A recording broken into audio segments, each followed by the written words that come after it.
बिस्मिल्लाहिर्रहमानिर्रहीम, अस्सलाम वालेकुम dear students, welcome back, hope you are fine. आज भी हमारा टॉपिक वही है काइंड्स ऑफ वर्ब्स। तो प्रीवियस लेक्चर में इसकी टू काइंड्स पढ़ी थी, आज हम इसकी थर्ड काइंड को डिस्कस करेंगे। तो इसकी जो पहली टू काइंड्स है वो मैं रिपीट कर देता हूँ। There are three kinds of verb. Transitive verb, transitive verb requires an object, usually direct object, to complete its meaning.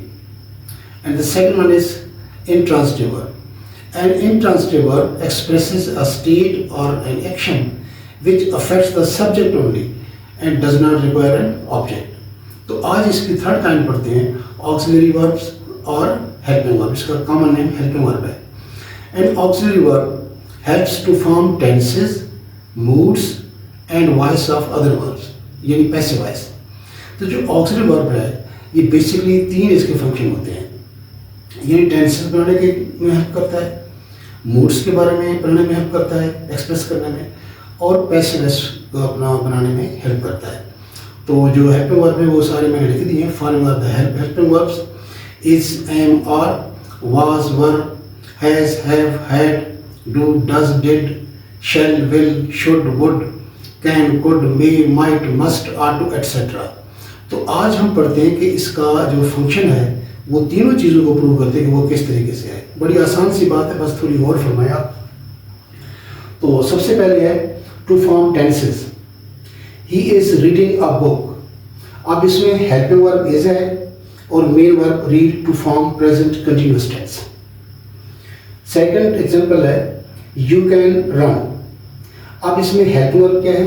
Can, और main verb run to show ability. जैसे मैं कहूँ कि you can speak English, I can do it, तो ये ability show करने के लिए होते हैं।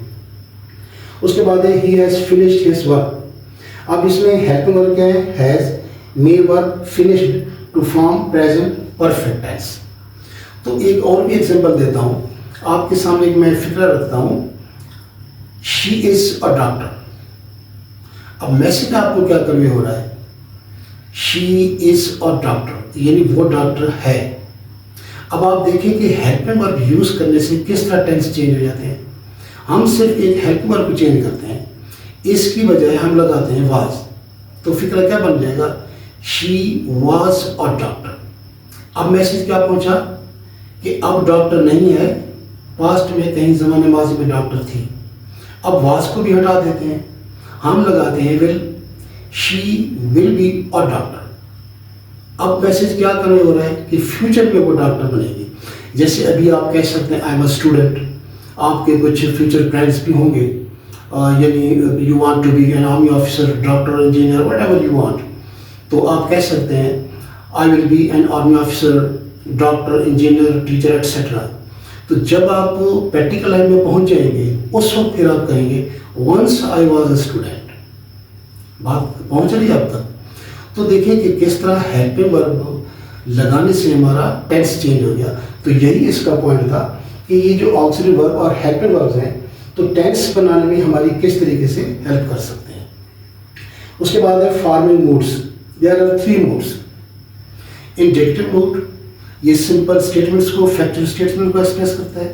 उसके बाद imperative, it shows commands, request, etcetera. और third one is subjective mood, it shows wishes, necessity, suggestions, etcetera.